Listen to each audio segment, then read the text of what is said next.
Hi hello friends, ಎಲ್ರಿಗೂ ನಮಸ್ಕಾರ. ನನ್ನ ಕ್ರಿಯೇಟಿವ್ ನ್ಯೂ ಒನ್ ಚಾನಲ್ಗೆ ತಮಗೆಲ್ಲರಿಗೂ ಆತ್ಮೀಯ ಸ್ವಾಗತ. ರಾಮನವಮಿ ಹಬ್ಬದ ವಿಶೇಷವಾಗಿ ರಾಮನವಮಿ ವಿಶೇಷ ರೆಸಿಪಿಗಳನ್ನು ತಂದಿದ್ದೇನೆ. ನೋಡಿ ಬರೋಣ ಬನ್ನಿ. ನಾನು ಮೊದಲಿಗೆ ಒಂದು 2.5 ಗ್ಲಾಸಷ್ಟು ನೀರು ತೊಗೊಂಡಿದ್ದೇನೆ. ಅದಕ್ಕೆ 1 ಬಟ್ಲಷ್ಟು ಬೆಲ್ಲವನ್ನು ತುರಿದು ಹಾಕಿದ್ದೀನಿ. ಯಾಕಂದ್ರೆ ಬೆಲ್ಲ ನೆನಿಲಕ್ಕೆ ಟೈಮ್ ತೊಗೋತದ. ಅದಕ್ಕೆ ಬೆಲ್ಲ ಹೆರೆದ ಹಾಗೆ ನೀರನ್ನ ಕಲಿಸ್ಬಿಟ್ಟಿನಿ ರೀ, ಜಲ್ದಿ ಕರ್ಗ್ಯದ. ಸ್ವಲ್ಪ ಬೆಲ್ಲ ನೀರಿನಾಗ ಹೊಂದ್ಕೊಳ್ರಿ, ಅಲ್ಲಿವರೆಗೂ ಬೇರೆದು ನೋಡೋಣ. ಇಲ್ಲಿ ನಾನು 2 ಇಲಾಚಿ ಕಾಯಿ ತೊಗೊಂಡಿನಿ ರೀ. 2 ಇಲಾಚಿ ಕಾಯಿ ತೊಗೊಂಡು ಅದಕ್ಕೆ ಚಂದ ಸಣ್ಣದು ಇದು ಕುಟಾಣಿ ಇರ್ತದಲ್ಲ ರೀ, ಇಲಾಚಿ ಕುಟ್ಟಂಥದ್ದು, ಇದ್ರೊಳಗೆ ಹಾಕಿ ಕುಟ್ಟಿ ಪುಡಿ ಮಾಡಿ ಹಾಕೀನಿ ರೀ. ಹಾಕಿ ಅದನ್ನು ಬೆಲ್ಲದ ನೀರಿಗೆ ಮಿಕ್ಸ್ ಮಾಡೀನಿ ರೀ. ಈ ಬೆಲ್ಲದ ನೀರಿನಾಗ ಸ್ವಲ್ಪ ಹುಣಸಿ ರಸ ಮಿಕ್ಸ್ ಮಾಡ್ಕೋಬೇಕು ರೀ. ನಾನು ಇದಕ್ಕೆ ಹುಣಸಿ ನೀರು ಆಮೇಲೆ ಸೇರಿಸೀನಿ ರೀ, ಅದು ವಿಡಿಯೋನ ನಾನು ತೊಗೊಂಡಿಲ್ಲ. ಇದಕ್ಕೆ ಇಲಾಚಿ ಹಾಕಿ ಒಂದು ಸ್ವಲ್ಪ ಮಾವಿನಕಾಯಿ ತುರಿರಿ. ಮತ್ತು ಈಗೇನು ಬೆಲ್ಲದ ರಾಮನವಮಿ ಪಾನಕ ತೋರಿಸಿ ಬೇವು ಮಾಡ್ಲತ್ತಳ ಅಂತ ಅನ್ಕೋಬೇಡ್ರಿ. ಸ್ವಲ್ಪ ಮಾವಿನಕಾಯಿ ಹಾಕಿದ್ರೆ ಚಂದ ಇರ್ತದೆ. ಎಲ್ಲನೂ ಅಪ್ಡೇಟ್ ಆದ್ರಿ, ಕಾಲ ಹೊಸದು ಬರ್ತಿರ್ತದಲ್ಲ, ನಾವು ಸ್ವಲ್ಪ ಹೊಸದು ಮಾಡೋಣ. ಅದಕ್ಕೊಂದು ಸ್ವಲ್ಪ ಮಾವಿನಕಾಯಿ ತುರಿದು ಹಾಕೀನಿ ರೀ. ಹಾಕಿ ಚಲೋತ್ತಿನ ಕಲಿಸ್ಬೇಕು ರೀ. ಇದಕ್ಕೆ ಚಂದ ಹೊಂದ್ಕೊಳ್ತೈತಿ. ಒಂದು ಸ್ವಲ್ಪ ನಿಂಬೆಹಣ್ಣಿನ ರಸ ಹಾಕೀನಿ ರೀ. ಇದು ನಿಂಬೆಹಣ್ಣಿನ ರಸ ಅಂತಂದ್ರೆ ನಿಂಬೆಹಣ್ಣು ಹಿಂಡಿಂದಲ್ರಿ, ಅದು ನಿಂಬೆಹಣ್ಣಿನ ಸತ್ವ ಅಂತ ಸಿಗ್ತೈತಿ ದುಕಾನ್ದಾಗ. ಅದು 1-2 ಅರಳಷ್ಟು ಕರಗಿಸಿ ನೀರಿನಲ್ಲಿ ಕರಗಿಸಿ ಹಾಕೀನಿ ರೀ. 1-2 ದಳ ತುಳಸಿ ಎಲೆ ಹಾಕೀನಿ ರೀ. ಮತ್ತು 1-2 ಪುದೀನ ಎಲೆ ಹಾಕೀನಿ. ನಮ್ಮ ಓನರ್ ಆಂಟಿ ಹೇಳಿದ್ರು ಪುದೀನ ಹಾಕಿದರೆ ಚಲೋ ಇರ್ತದಂತ. ಇವಾಗ ಪಾನಕ ರೆಡಿ ಆಗ್ಯದ್ರಿ. ಮುಂದೆ ನೀರು ಮಜ್ಜಿಗೆ ಮಾಡೋಣ್ರಿ. ನೀರು ಮಜ್ಜಿಗೆ ಮಾಡೋಕೆ ನೋಡಿರಿ, ನಾನು 10 ರೂಪಾಯಿಂದ ಹ್ಯಾಟ್ಸನ್ ಪಾಕೆಟ್ ತೊಗೊಂಡಿನಿ ರೀ ಮೊಸರಿಂದ. ಚಂದ ಒಂದು ಸ್ವಲ್ಪ ಇದು ವಿಸ್ಕರ್ ಐತಲ್ರಿ, ಇದರಿಂದ ಕಲಿಸೋದು ಚಲೋ. ಮೊಸರು ಕಡ್ದು ಮಜ್ಜಿಗೆ ಆಗ್ತದಲ್ರಿ, ಆ ಥರ ಮಾಡ್ಕೊಳ್ಳೋದು. ಇದಕ್ಕೆ ಒಂದು ಸ್ವಲ್ಪ ನೀರು ಸೇರಿಸೋಣ್ರಿ. ಎಷ್ಟು ಬೇಕಾಗ್ತದೋ ಅಷ್ಟು. ಮತ್ತು ಎಷ್ಟು ಬೇಕಾಗ್ತದಂದ್ರೆ ಅರ್ಧ ಪರಿ ಅಲ್ರಿ, 2 ಗ್ಲಾಸ್ ತನಕ ನೀರು ಹಿಡಿತದ್ರಿ 1 ಪ್ಯಾಕೆಟ್ ಮೊಸರಿಗೆ. ನಾನು 3 ಗ್ಲಾಸ್ ನೀರು ಹಾಕೀನಿ ರೀ, ಸಣ್ಣದೈತಿದ ಗ್ಲಾಸ. ಹಾಕಿ ಚಲೋತ್ತಿನ ಕಲಸೋದ್ರಿ. ಕಲಸಿ ಇದಕ್ಕೆ ಕೊತ್ತಂಬರಿ ಸೊಪ್ಪು ಮತ್ತು ಕರಿಬೇವಿನ ಸೊಪ್ಪು, 2 ಮೆಣಸಿನ್ಕಾಯಿ ರೀ. 2 ಮೆಣಸಿನ್ಕಾಯಿ ಜೊತೆ ನಾವು 1-2 ಕರಿಬೇವಿನ ಎಲೆ ಸೇರಿಸಿ ಒಂದು ಸ್ವಲ್ಪ ಹಸಿ ಶುಂಠಿ ಸೇರಿಸಿ ಕುಟ್ಟೀನಿ ರೀ. ಕುಟ್ಟಿ ಅದು ರಸ ಒಂದು ಚಾಚನ್ನಿಗೆ ಹಾಕಿ ನೀರು ಹಾಕಿ ಸೋಸೀನಿ ರೀ. ಇದ್ರ ಮೇಲೆ ಬಯದಾಗೆಲ್ಲ, ಇಲ್ಲಾಂದ್ರೆ ಹಸಿ ಮೆಣಸಿನ್ಕಾಯಿ ಮ್ಯಾಗಿಂತ ತಪ್ಪಲು ಸಿಗ್ತದೆ ಅಂಥೇಳಿ ಹಿಂಗೆ ಸೋಸೀನಿ ರೀ. ಅದ್ರ ಖಾರ ಸ್ವಲ್ಪ ಬಿಟ್ಕೊತದ್ರಿ, ಪೂರ್ತಿ ಖಾರನೂ ಇರಲ್ಲ, ಪೂರ್ತಿ ಸಪ್ಪಗೂ ಇರೋಂಗಿಲ್ಲ. ನೀರು ಮಜ್ಜಿಗೆ ಸ್ವಲ್ಪ ಒಂದು ಸ್ವಲ್ಪ ಖಾರ ಅನಿಸಿದ್ರೇ ಚಲೋ ಇರ್ತೈತಿ. ಅದಕ್ಕೆ ಸ್ವಲ್ಪ ನೀರು ಹಾಕಿ ಸೋಸೀನಿ ರೀ ಹಿಂಗೆ. ಆಮೇಲೆ ಅದು ಚರಟ ತೆಗೆದುಬಿಟ್ಟೀನಿ ರೀ. ಇವಾಗ ಒಂದು ಸರ್ತಿ ಚಂದ ಕಲಿಸ್ಕೊಳ್ಳೋಣ್ರಿ. ಉಪ್ಪು ಹಾಕೀನಿ ರೀ ರುಚಿಗೆ ತಕ್ಕಷ್ಟು. ನೋಡಿ ಹಾಕ್ಬಿಡ್ರಿ. ಎಲ್ಲದಕ್ಕೂ ಮೆಜರ್ಮೆಂಟ್ ಇಷ್ಟ ಹಾಕ್ಬೇಕಂತೇನಿಲ್ಲ. ಒಂದು ಸರ್ತಿ ಉಪ್ಪು ಜಾಸ್ತಿ ಹಿಡಿತದು, ಒಂದು ಸ್ವಲ್ಪ ಕಡಿಮೆ ಹಿಡಿತೈತೆ ಒಂದೊಂದು ಸರ್ತಿ, ಹಾಗಾಗಿ. ಕೊತ್ತಂಬರಿ ಸೊಪ್ಪು ಉದುರ್ಸೋಣ್ರಿ. ಇದು ನೀರು ಮಜ್ಜಿಗೆ ರೆಡಿ ಐತ್ರಿ. ಇದಕ್ಕೆ ಒಗ್ಗರಣೆ ಹಾಕೋದು ಬ್ಯಾಡ್ರಿ. ಒಗ್ಗರಣೆನ ಅವಶ್ಯಕತೆ ಇಲ್ಲ. ದಿನದ ಅಡುಗೆಗೆ ನಾವು ಒಗ್ಗರಣೆ ಪಾಣೆ ಹೊಡ್ಕೊಂಡೇ ಉಣ್ತೀವಿ. ಒಂದಿನ ಒಗ್ಗರಣೆ ಇಲ್ದಂಗೆ ಸಾಂಪ್ರದಾಯಿಕ ಅಡುಗೆ ಮಾಡೋಣ್ರಿ.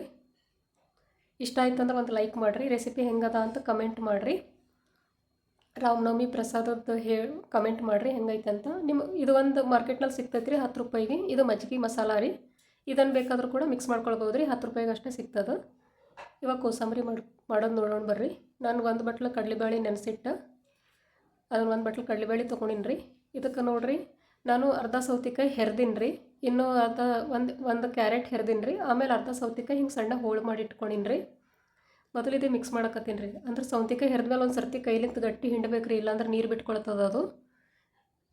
ತಿನ್ಬೇಕಂತಂದರೆ ಒಂದು ಸ್ವಲ್ಪ ಮಧ್ಯದಾಗ ಹೆರ್ದಿದ್ದು ಸೌತೆಕಾಯಿನೂ ಸಿಗ್ತದೆ ರೀ, ಸೌತೆಕಾಯಿ ಹೋಳು ಸಿಗ್ತಾವೆ, ಚಲೋ ಇರ್ತೈತಿ. ಇದಕ್ಕೇನು ಮೆಣಸಿನ್ಕಾಯಿ ಅದೇನು ಬ್ಯಾಡ್ರಿ. ರುಚಿಗೆ ತಕ್ಕಷ್ಟು ಉಪ್ಪು ಹಾಕೊಳ್ಳೋದ್ರಿ. ಒಂದು ಸ್ವಲ್ಪ ಕೊತ್ತಂಬರಿ ಸೊಪ್ಪು ಉದುರಿಸಿದ್ರೆ ಇದು ಆಯ್ತು ರೀ. ಇದಕ್ಕೆ ನಿಂಬೆಹಣ್ಣಿನ ರಸ ಹಾಕೋಬೇಕು ರೀ. ಆಮೇಲೆ ಒಂದು ಅರ್ಧ ನಿಂಬೆಹಣ್ಣಿನ ರಸ ಹಿಂಡಿದ್ರೆ ಭಾಳ ಚಲೋ ಇರ್ತೈತಿ. ಎಲ್ಲರೂ ಮಾಡ್ತಾರೆ ರೀ, ಇದೇನು ವಿಶೇಷನೇ, ಹಬ್ಬದ ಸಂಬಂಧ ವಿಶೇಷನೇ. ಆದರೆ ಕೋಸಂಬರಿ ಈಗಂತೂ ಎಲ್ಲರೂ ಮನ್ಯಾಗ ಮಾಡ್ಲಕತ್ತಾರೆ ರೀ. ರೆಸಿಪಿ ಹೆಂಗದ ಅಂತ ಹೇಳ್ರಿ.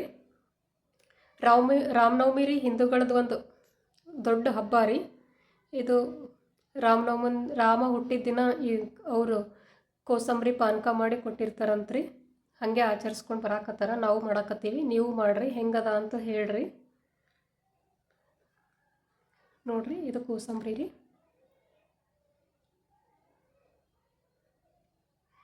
ಚಂದ ಕಲಿಸೋಣ್ರಿ. ವಿಡಿಯೋ ಎಲ್ಲೆಲ್ಲಿ ರೀಚ್ ಆಗ್ಲಕತ್ತದ ಅಂತ ಗೊತ್ತಾಗ್ಲಕತ್ತಿಲ್ಲ ರೀ, ಕಮೆಂಟ್ ಮಾಡಿರಿ. ನೋಡಿರಿ, ಫೈನಲಿ ಕೋಸಂಬರಿ ರೆಡಿ ಆಯಿತು.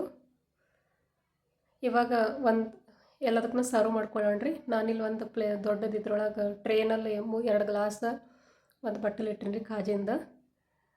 ಕೋಸಂಬರಿ ರೀ, ಇದು ನೋಡ್ಲಿಕ್ಕೆ ಎಷ್ಟು ಚಂದ ಕಾಣತ್ತದಲ್ಲ ರೀ. ಟೇಸ್ಟ್ನೂ ಅಷ್ಟೇ ಭಾರಿ ಆಗೈತಿ. ಹೆಂಗಾಗ್ಯದಂತ ಹೇಳ್ರಿ, ಟ್ರೈ ಮಾಡ್ತೀರಿ ಅಂತ ಅನ್ಕೊಂಡೀನಿ ರೀ. ನಾನು ರೆಸಿಪಿ ಹಾಕ್ಲಕತ್ತೀನಿ, ಆದರೆ ಯಾರೂ ಕಮೆಂಟ್ ಮಾಡ್ಲಕತ್ತಿಲ್ಲ. ಕಮೆಂಟ್ ಮಾಡಿರಿ, ನನಗೂ ಗೊತ್ತಾಗ್ತದ ಹೆಂಗದ ರೆಸಿಪಿ, ಹೆಂಗದ ಹೆಂಗಿಲ್ಲ, ಇಲ್ಲ ಹೆಂಗೆ ಮಾಡಬೇಕು ಅಂತ ನೀವು ಹೇಳ್ರಿ. ನಾವು ಹಂಗೆ ಮಾಡೋಣ, ಹಂಗೆ ಮಾಡ್ತೀನಿ. ನಿಮ್ಮ ಮನ್ಯಾಗ ಹೆಂಗೆ ರಾಮನವಮಿ ಆಚರಿಸಿರಿ ಅಂತ ಕಮೆಂಟ್ ಮಾಡಿರಿ. ಈ ಪಾನಕ ಒಂದು ಸರ್ತಿ ಟ್ರೈ ಮಾಡಿರಿ, ಭಾಳ ಚಲೋ ಅದ. ಮಾವಿನಕಾಯಿ ಸೀಸನ್ ಅದಲ್ರಿ, ಹಸಿ ಮಾವಿನಕಾಯಿ ಸಿಗ್ತಾವೆ. ಒಂದು ಸ್ವಲ್ಪ ತುರಿದು ಹಾಕ್ರಿ. ನಿಂಬೆಹಣ್ಣು ಎಲ್ಲರೂ ಸಾಮಾನ್ಯವಾಗಿ ನಿಂಬೆಹಣ್ಣು ಹಿಂಡ್ತಾರೆ ರೀ. ಇದಕ್ಕೆ ನಿಂಬೆಹಣ್ಣು ನಿಂಬೆಹಣ್ಣಿನ ಸತ್ವ ಹಾಕಿನ್ರಿ ನಾನು. ಮ್ಯಾಲೆ ಹುಣಸೆ ಹಣ್ಣಿನ ರಸ ಹಾಕಿನ್ರಿ, ಭಾಳ ಚಲೋ ಟೇಸ್ಟ್ ಆಗೈತಿ. ಒಂದು ಸ್ವಲ್ಪ ಡ್ರೈ ಫ್ರೂಟ್ಸ್ ಇತ್ತು ರೀ ಮನ್ಯಾಗ, ಅದನ್ನು ಸ್ವಲ್ಪ ಹಾಕಿನ ಅದ್ರ ಮೇಲೆ. ಮಜ್ಜಿಗೆ ರೀ, ಇದು ನೀರು ಮಜ್ಜಿಗೆ ರೀ. ಈಗಿಂತ ರಾಮ ಹುಟ್ಟಿದ ದಿನ ಇಷ್ಟು ವಿಶೇಷ ಭಕ್ಷ್ಯಗಳು ಮಾಡಿ ಅವರೆಲ್ಲರಿಗೂ ಹಂಚಿದ್ರಂತ್ರಿ. ಇವಾಗ ನಾವು ಹುಟ್ಟಿದ ದಿನ ಬಂದ್ರೆ ಕೆ ಜಿ ಕೇಕ್ ತಗೊಂಡು ಬಂದು ಮಾಡ್ತೀವಿ ರೀ. ಅದು ಸರಿಯಲ್ಲ, ಪದ್ಧತಿಗುಂಟ ಮುಂದೆ ನಾವು ಹೀಗೆ ಮಾಡೋಣ. ಏನಂತೀರ ಅಂತ ಕಮೆಂಟ್ ಮಾಡಿರಿ. ತಪ್ಪಿದರೆ ದಯವಿಟ್ಟು ಕ್ಷಮಿಸ್ರಿ. ನನಗೆ ತಿಳಿದಿದ್ದು ನಾನು ಹೇಳಿದ್ದೀನಿ. ಯಾಕಂದರೆ ನಮ್ಮ ಸಂಪ್ರದಾಯನ, ಹಿಂದುತ್ವ ಏನದ ಒಂದು ಸ್ವಲ್ಪ ಮುಂದುವರ್ಸ್ಕೊಂಡು ಹೋಗೋಣ್ರಿ.